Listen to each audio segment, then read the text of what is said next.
Hello everyone. આજે આપણે વાત કરવાના છીએ સમ્રાટ અશોકની. એક ગુપ્ત સમાજની કલ્પના કરો જે એટલો શક્તિશાળી અને રહસ્યમય હોય કે તેના અસ્તિત્વ વિશે 2000 વર્ષથી વધુ સમયથી વાતો ચાલી રહી છે. આ એવા પુરુષોની વાર્તા છે જે મહાન મૌર્ય સમ્રાટ અશોક દ્વારા સ્થાપિત એક અત્યંત ગુપ્ત જૂથ રહ્યું છે જેને સિક્રેટ સોસાયટી તરીકે પણ ઓળખાય છે. વિશ્વમાં કેટલા ગુપ્ત સમાજો અસ્તિત્વમાં છે તે ચોક્કસપણે કહેવું અશક્ય છે, કારણ કે વ્યાખ્યા મુજબ તેમની સભ્યપદ અને પ્રવૃત્તિઓ ગુપ્ત રાખવામાં આવે છે, જેના કારણે તેમની સંખ્યા પર સચોટ ડેટા ઉપલબ્ધ નથી. જોકે ફ્રીમેસન્સ જેવા કેટલાક જાણીતા જૂથોમાં વૈશ્વિક સ્તરે લાખો સભ્યો હોવાનો અંદાજ છે, જ્યારે અન્ય નાના વધુ ગુપ્ત સમાજોમાં ફક્ત થોડા જ વ્યક્તિઓ હોઈ શકે છે. હું વાત કરું છું સિક્રેટ સોસાયટીની, જે હમણાં બહુ ચર્ચિત છે. તમે યો હની સિંહ માટે પણ તમે સાંભળ્યું હશે કે તે કોઈ સિક્રેટ સોસાયટી સાથે જોડાયેલા છે અથવા હતા, જેનું નામ છે ઇલ્યુમિનાટી. એવી જ રીતે ઇન્ડિયામાં જે સિક્રેટ સોસાયટીઓ હતી એના વિશે આપણે વાત કરવાના છીએ. વર્લ્ડમાં કેટલી સિક્રેટ સોસાયટીઓ હતી અને છે, તો સૌ પ્રથમ છે Illuminati, Skull and Bones, Ordo Templi Orientis, Knights of Pythias, Priory of Sions, Hermetic Order of the Golden Dawn, Thule Society, Brethren of Purity, Bohemian Club, Ku Klux ક્લાન, મોલી મેગુરી, કાર્બોનારી અને આમોરેક. આધુનિક અર્થમાં બધા જ ગુપ્ત નથી, પરંતુ ભારતમાં કેટલાક નોંધપાત્ર ઐતિહાસિક ગુપ્ત સમાજોમાં અનુશીલન સમિતિ અને જુગાંતર જૂથોનો સમાવેશ થાય છે, જે મુખ્યત્વે બ્રિટિશ શાસન સામે ભારતીય સ્વતંત્રતા ચળવળમાં સામેલ હતા અને ઘણીવાર તેમના લક્ષ્યોને પ્રાપ્ત કરવા માટે ગુપ્ત પદ્ધતિઓનો ઉપયોગ કરતા હતા. અનુશીલન સમિતિ શું કહે છે? તો બંગાળમાં સ્થિત એક અગ્રણી ક્રાંતિકારી જૂથ છે જે બ્રિટિશ શાસન સામે લડવા સભ્યોને શારીરિક લડાઈ માટે અને ક્રાંતિકારી યુક્તિઓમાં તાલીમ આપવા પર ધ્યાન કેન્દ્રિત કરતું હતું. જ્યારે જુગાંતર જૂથ છે તે બંગાળનો બીજો એક મહત્વપૂર્ણ ક્રાંતિકારી જૂથ છે, જે ઘણીવાર બ્રિટિશરો સામે વધુ કટ્ટરપંથી અને હિંસક પદ્ધતિઓ સાથે સંકળાયેલો હતો. ઐતિહાસિક રેકોર્ડ મુજબ સ્વામી વિવેકાનંદ ફ્રીમેસન્સના સભ્ય હતા, જે ભારતની સૌથી પ્રખ્યાત ગુપ્ત સોસાયટીઓમાંની એક માનવામાં આવે છે, જ્યાં તેમને કલકત્તા એન્કર એન્ડ હોપ લોજમાં ભાઈ નરેન્દ્રનાથ દત્ત નામથી દીક્ષા આપવામાં આવી હતી. મોતીલાલ નહેરુ અને શ્રી રાજગોપાલાચારી, જવાહરલાલ નહેરુ, જે.આર.ડી. ટાટા, ભારતના પ્રથમ પ્રેસિડેન્ટ ડૉક્ટર રાજેન્દ્ર પ્રસાદ, ભારતના પ્રથમ vice president S. Radhakrishnan, C P. Ramaswamy Iyer, Robert Russell, નવી દિલ્હીની રાજધાનીના શિલ્પી, લશ્કરી વ્યક્તિઓ Lord Nelson, Sir Charles Napier અને ખારતુનના લોર્ડ કિચનર. અન્ય નોંધપાત્ર freemasons Sir Firoz Shah Mehta, Sir Jamshedji Jejeebhoy તથા પટોડીના Nawab Mansoor Ali Khan, Maharaja Jivajirao Scindia. Grand lodge of ઇન્ડિયાની સ્થાપના 1961માં થઈ અને પ્રથમ grand master major general doctor Sir Syed Raza Ali Khan હતા, જેવા અન્ય નોંધપાત્ર ભારતીય વ્યક્તિઓ પણ ફ્રીમેસન્સમાં હતા તેવું કહેવાય છે. આપણને પ્રશ્ન થાય, શું હજુ પણ ગુપ્ત સમાજો છે? તેઓ તેમના અસ્તિત્વ, તેમના મીટિંગ સ્થાનો, મીટિંગ સમય, હેતુઓ, પ્રવૃત્તિઓ અથવા સભ્યપદના આંકડા છુપાવતા નથી. ફ્રીમેસન્સ આજે પણ અસ્તિત્વમાં છે અને નવા સભ્યો પણ લે છે. આજે પણ એવા ગુપ્ત સમાજો છે જે અસ્તિત્વમાં છે, તેમના કેટલાક નવા સભ્યોને લે છે અને કેટલાકમાં નથી લેતા. અશોક દ્વારા શોધવામાં આવેલા એવા 9 અજાણ્યા અને અપરિચિત પુરુષો વિશે 2000 વર્ષનો ગુપ્ત સમાજ જે કદાચ આજે પણ અસ્તિત્વમાં છે. 9 એવા અજાણ્યા પુરુષો વિશે 2000 વર્ષનો ગુપ્ત સમાજ શું કહે છે તેના વિશે આપણે જાણીએ. જ્યારે યુગો દરમિયાન ઇતિહાસની વાત આવે ત્યારે એ કહેવું સલામત છે કે આપણે જાણવા કરતાં ઘણું ઓછું જાણીએ છીએ. જ્યારે તે મોટાભાગે માહિતીના અભાવને આભારી હોઈ શકે છે, ત્યારે એવા કેટલાક ક્ષેત્રો એવા છે જે એવી રીતે ડિઝાઇન કરવામાં આવ્યા હતા જેના કારણે સામાન્ય લોકો તેમના વિશેની માહિતી કે તથ્યો જાણવાથી વંચિત હતા અથવા જાણી જોઈને તેમને દૂર રાખવામાં આવ્યા હતા. ગુપ્ત સમાજો યુગો દરમિયાન અદ્યતન સંસ્કૃતિઓનો એક ભાગ રહ્યા છે અને તેમને ઢાંકી દેતા રહસ્યોને હંમેશા હાજર પડતો તેમના વર્ણનકર્તાને જ આભારી હોઈ શકે છે. છેવટે તેઓ ગુપ્ત હોવાનું માનવામાં આવે છે. ઇલ્યુમિનાટી હોય કે પ્રાયોરી ઓફ સાયન્સ, ત્યારે તે સમયમાં અનેક ગુપ્ત સમાજો અસ્તિત્વમાં હતા અથવા છે અને દેખીતી રીતે તેઓ જ સામાન્ય લોકોની નજરથી દૂર રહીને ખરેખર વિશ્વ ચલાવી રહ્યા છે એવું પણ ઘણા લોકો માને છે. જ્યારે ભારતની વાત આવે છે ત્યારે આપણી પાસે દેખીતી રીતે સૌથી જૂના અને સૌથી મહત્વપૂર્ણ ગુપ્ત સમાજોમાંનો એક છે જેને ધ 9 અનનોન મેન અથવા 9 અજ્ઞાત પુરુષો કહેવામાં આવે છે, જેની સ્થાપના 2000 વર્ષ પહેલાં મહાન અશોક દ્વારા કરવામાં આવી હતી.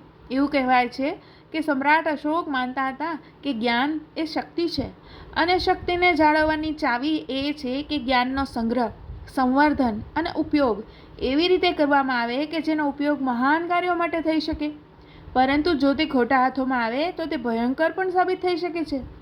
તેથી તેમણે તે સમયે ભારતના 9 સૌથી તેજસ્વી ઇન્ટેલેક્ચ્યુઅલ દિમાગીઓને વિવિધ ક્ષેત્રો અને શાખાઓમાંથી 9 અજ્ઞાત પુરુષો નામની ગુપ્ત સંસ્થા સમાજ માટે બોલાવ્યા. જોકે તે એવી રીતે ડિઝાઇન કરવામાં આવ્યું હતું કે કોઈ સભ્ય મૃત્યુ પામે, રોગ અથવા અન્ય કારણોસર રાજીનામું આપે તો તેના સ્થાને એક લાયક સભ્યને ઉત્તરાધિકારી તરીકે પસંદ કરવામાં આવશે અને આ સમાજ કોઈ પણ સમયે બરાબર 9 સભ્યો રાખવાની પેટર્ન ચાલુ રહેશે. આ સિક્રેટ સોસાયટીની 9 શાખાઓ હતી, જેની કુશળતાના આધારે 9 શાખાઓ પસંદ કરવામાં આવી હતી. તે પ્રચાર, શરીર વિજ્ઞાન, સૂક્ષ્મ જીવ વિજ્ઞાન, રસાયણશાસ્ત્ર, સંદેશા વ્યવહાર, ગુરુત્વાકર્ષણ, બ્રહ્માંડશાસ્ત્ર, પ્રકાશ અને સમાજશાસ્ત્ર હતા. આ 9 શાખાઓ વચ્ચે એક મજબૂત શાસકને સર્વશક્તિમાન બનાવવા માટે જરૂરી દરેક વસ્તુને આવરી લેવામાં આવી હતી. આ 9 શાખાઓ વચ્ચે એવા વિષયો હતા જે વિવાદાસ્પદ, રહસ્યમય અને ક્યારેક પ્રતિબિંબિત તરીકે પણ ઓળખાય છે. ઉદાહરણ તરીકે, ફક્ત એક જ સ્પર્શથી કોઈને કેવી રીતે મારવા, જેને મૃત્યુનો સ્પર્શ પણ કહેવામાં આવે છે અને તેનો અભ્યાસ કરવામાં આવ્યો હોય એવું પણ કહેવાય છે કે આધુનિક જુડો આ જ પ્રવાહના લીક થયેલા જ્ઞાનમાંથી ઉદ્ભવ્યો હતો. અન્ય વિષયોમાં તેના સૌથી અદ્યતન સ્વરૂપમાં સંદેશા વ્યવહારનો સમાવેશ પણ થાય છે, જે દેખીતી રીતે એલિયન્સ સાથે બહારની દુનિયાના સંદેશા વ્યવહાર સાથે પણ વ્યવહાર કરે છે. રસાયણશાસ્ત્રમાં ધાતુઓનું પરિવર્તન સામેલ છે, જેનું સૌથી લોકપ્રિય સ્વરૂપ ધાતુઓને સોનામાં રૂપાંતરિત કરવાનું હતું. સૌથી રસપ્રદ વાત, તેઓ કહે છે કે ઇતિહાસના સૌથી પ્રખ્યાત અને પ્રભાવશાળી લોકો, મોટાભાગે વૈજ્ઞાનિકો અને કલાકારો, હંમેશા ગુપ્ત સમાજોનો ભાગ રહ્યા છે. દેખીતી રીતે આઇઝેક ન્યૂટન, આલ્બર્ટ આઇન્સ્ટાઈન તેમજ આપણા પોતાના અબ્દુલ કલામ અશોકના 9 અજ્ઞાત પુરુષોની સિક્રેટ સોસાયટીના સભ્ય હતા. તેમનું મિશન શું છે? પ્રાચીન ભારતના સૌથી ખતરનાક અને મૂલ્યવાન જ્ઞાનનું રક્ષણ કરવું. તે આ માણસો કોણ હતા? તેમણે ક્યાં જ્ઞાનનું રક્ષણ કર્યું? સદીઓ સુધી આ જૂથ કેવી રીતે છુપાયેલું રહ્યું? આજે તેઓ ક્યાં છે? ઇતિહાસના સૌથી કાયમી રહસ્યોમાંના એકના હૃદયની સફરમાં મારી સાથે જોડાવો, જ્યાં હકીકત અને દંતકથા ઝાંખી પડી જાય છે અને સત્યની શોધ આપણને ભૂતકાળના પડછાયાઓમાં ઊંડા લઈ જાય છે. વિજયથી અંતરાત્મા સુધી એક છુપાયેલા ક્રમનો જન્મ. એક સમયે પોતાના ક્રૂર વિજયો માટે જાણીતા સમ્રાટ અશોક કલિંગ યુદ્ધ પછી, જેમાં લગભગ 1 લાખ લોકો માર્યા ગયા હતા, તેમના ગહન પરિવર્તન આવ્યું. તેઓ ખંડેરોમાં ફરતા રહ્યા, પોતાના કાર્યોનું વજન અને બોજ અનુભવતા હતા. તેમણે પોતાની આસપાસ જે ભયાનકતા અને પીડા જોઈ હતી તેમાંથી તેમના મનમાં કંઈક બદલાઈ ગયું હતું. યુદ્ધના નરસંહારથી ત્રાસી ગયેલા તેમણે લશ્કરી ઝુંબેશ છોડી દીધી અને ધર્મના સિદ્ધાંતો દ્વારા શાંતિ અને ન્યાયીપણાને પ્રોત્સાહન આપવાનું નક્કી કર્યું. અશોકને ખ્યાલ આવી ગયો હતો કે પ્રાચીન ભારતમાં એટલું બધું જ્ઞાન એકઠું થયું હતું કે જો તેને ખોટા હાથમાં સોંપવામાં આવે તો તે વિનાશ વેરી શકે છે. તેથી આ જ્ઞાનનું રક્ષણ કરવા માટે તેમણે 9 અજાણ્યા એટલે કે ઇન્ટેલેક્ચ્યુઅલ બ્રેઇન વર્કર પુરુષોની રચના કરી. એક ગુપ્ત ભાઈચારો જે માનવતાના સૌથી મહત્વપૂર્ણ રહસ્યોનું રક્ષણ કરવાનું કામ તેમને સોંપવામાં આવ્યું. આ રહસ્યોમાં છુપાયેલા વિષયો ખૂબ વિવાદાસ્પદ, ખૂબ રહસ્યમય અને સામાન્ય વિદ્વાનો માટે પ્રતિબંધિત માનવામાં આવતા હતા. આ સમાજની રચના એક મિશન સાથે કરવામાં આવી હતી. શક્ય તેટલું વધુ વૈજ્ઞાનિક જ્ઞાન એકત્રિત કરવું અને તેનું રક્ષણ કરવું. ફક્ત આ 9 માણસોને જ તેમના સંબંધિત વિષયોમાં વૈજ્ઞાનિક સિદ્ધાંતો અને ટેકનોલોજીનો અભ્યાસ અને વિકાસ કરવાની મંજૂરી આપવામાં આવી હતી.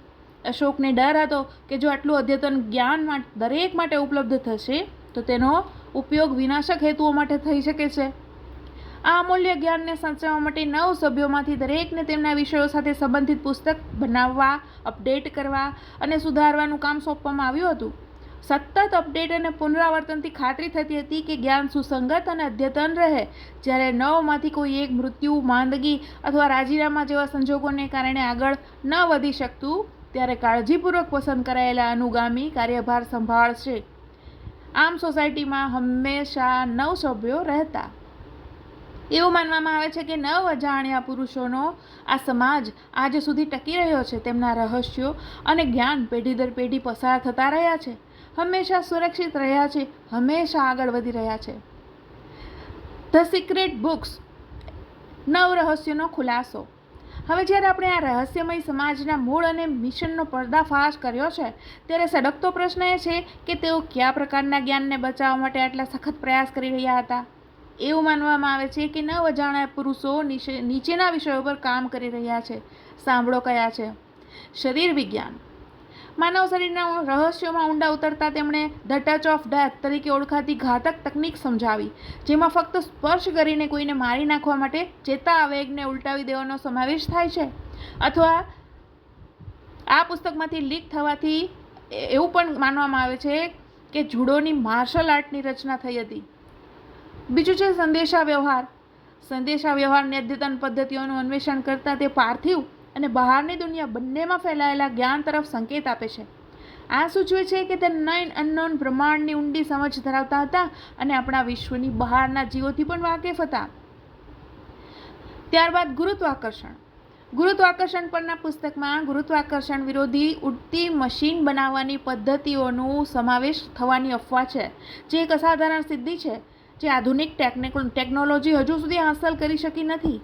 વિમાન તરીકે ઓળખાતી આ યાન ભૌતિકશાસ્ત્રના નિયમોને આપણે જે રીતે સમજીએ છીએ તેનું ઉલ્લંઘન કરે છે. ત્યારબાદ છે માઇક્રોબાયોલોજી.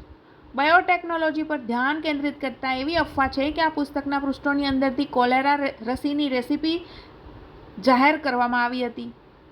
ત્યારબાદ છે પ્રચાર. પ્રચાર અને મનોવૈજ્ઞાનિક યુદ્ધની અંધકારમય કળાઓમાં ડૂબકી લગાવતા તેમાં મોટા પાયે મનને ચાલાકીથી અને નિયંત્રિત કરવાની વ્યૂહરચનાઓની રૂપરેખા આપવામાં આવી છે. ત્યારબાદ છે બ્રહ્માંડ વિજ્ઞાન. આ પુસ્તકમાં બ્રહ્માંડના વ્યાપક અભ્યાસ પર ધ્યાન કેન્દ્રિત કરે છે.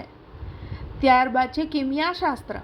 કિમિયાશાસ્ત્રની પ્રાચીન પ્રથા પર કેન્દ્રિત આ ગ્રંથમાં ધાતુના તત્વાંતરણના રહસ્યોની વિસ્તૃત માહિતી આપવામાં આવી છે.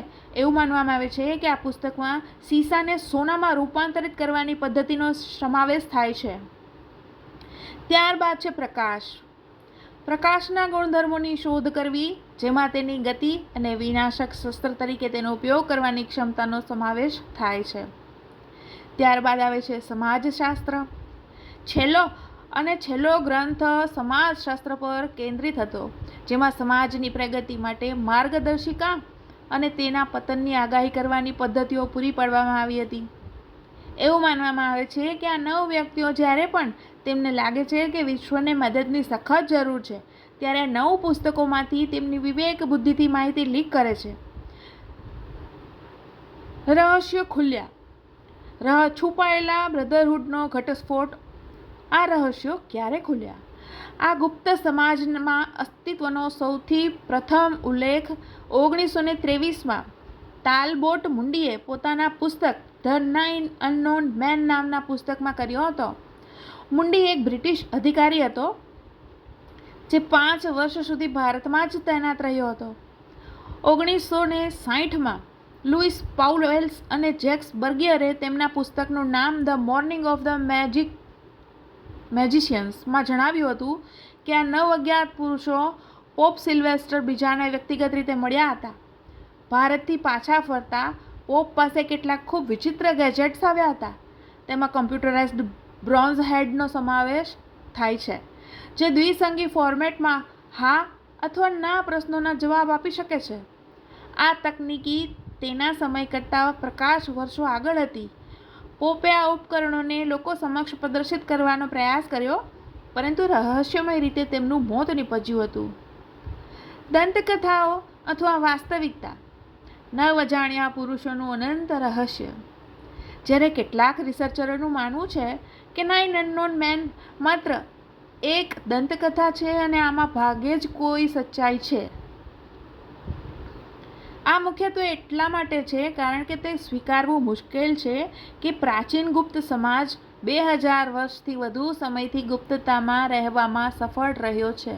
પરંતુ આપણે એ ન ભૂલવું જોઈએ કે આ સમાજમાં સમાવિષ્ટ માણસો અશોકના કેટલાક શ્રેષ્ઠ માણસો હતા અને તેઓએ આ ગુપ્તતા જાળવવાના શપથ લીધા હતા. અહીં હું ફક્ત એટલું જ કહીશ કે જેટલું જ્ઞાન છે તે જાળવવાથી વધતું જાય છે. થાર્નોઇટની માન્યતા પ્રમાણે સત્યની દ્રષ્ટિએ સારા પ્રત્યાચારો આપવાની શક્તિ તે વૃદ્ધિ કહેવાય છે, અને વૃદ્ધિ તે બુદ્ધિની સાથે જોડાયેલી છે. લુઈસ ટર્મનની વ્યાખ્યા પ્રમાણે વ્યક્તિ જેટલા પ્રમાણમાં અમૂર્ત ચિંતન એટલે કે અબસ્ટ્રેક્ટ થિંકિંગ કરવાની શક્તિ ધરાવતી હોય છે, તેટલા પ્રમાણમાં તે બુદ્ધિમાન હોય છે. શિક્ષકો અને અધ્યાપકો વિદ્યાર્થીઓનું નવું શીખવાની શક્તિને બુદ્ધિ ગણે છે. અશોકના શિલાલેખો એ અશોકના સ્તંભો પરના 30થી વધુ શિલાલેખો તેમજ પથ્થરો અને ગુફા દિવાલોનો સંગ્રહ છે, જે મૌર્ય સામ્રાજ્યના સમ્રાટ અશોકને આભારી છે, જેમણે ભારતીય ઉપખંડોના મોટા ભાગના ભાગ પર શાસન કર્યું હતું. અશોકે પોતાના શિલાલેખોનું વર્ણન કરવા માટે થમ્મલિપિ એટલે બ્રાહ્મી લિપિ શબ્દનો ઉપયોગ કર્યો હતો.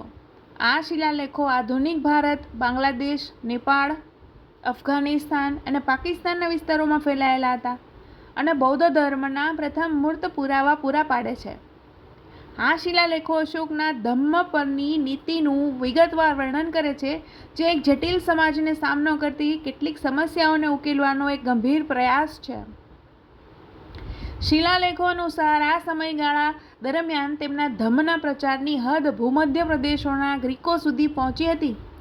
જ્યારે શિલાલેખોમાં અશોકના બૌદ્ધ ધર્મના રૂપાંતરનો ઉલ્લેખ છે, ત્યારે તેઓ જે ધમ્મનો પ્રચાર કરે છે તે મોટે ભાગે વિશ્વવ્યાપી અને બિન સાંપ્રદાયિક છે. અશોકના મુખ્ય શિલાલેખોમાં 14 અલગ અલગ મુખ્ય શિલાલેખોનો ઉલ્લેખ છે, જે નોંધપાત્ર રીતે વિગતવાર અને વ્યાપક છે. શિલાલેખો સામ્રાજ્ય ચલાવવા માટે વ્યવહારુ સૂચનાઓ જેમ કે સિંચાઈ પ્રણાલીઓની રચના અને શાંતિપૂર્ણ નૈતિક વર્તનમાં અશોકની માન્યતાઓનું વર્ણન સાથે સંબંધિત હતા. તેમાં તેમના જીવન વિશે બહુ ઓછી વ્યક્તિગત વિગતો છે. આ શિલાલેખો કાલક્રમિક રીતે નાના શિલાલેખો દ્વારા આગળ શિલાલેખાયેલા છે. 3 ભાષાઓનો ઉપયોગ કરવામાં આવ્યો છે: પ્રાકૃત, ગ્રીક અને અરામિક. આ શિલાલેખો પ્રાકૃતના બિન-માનક અને પ્રાચીન સ્વરૂપોમાં લખાયેલા છે. પ્રાકૃત શિલાલેખો બ્રાહ્મી અને ખરોષ્ઠી લિપિમાં લખાયેલા હતા, જે સામાન્ય માણસ પણ વાંચી ન સમજી શકે. પાકિસ્તાનના વિસ્તારમાં મળેલા શિલાલેખો ખરોષ્ઠી લિપિમાં છે અને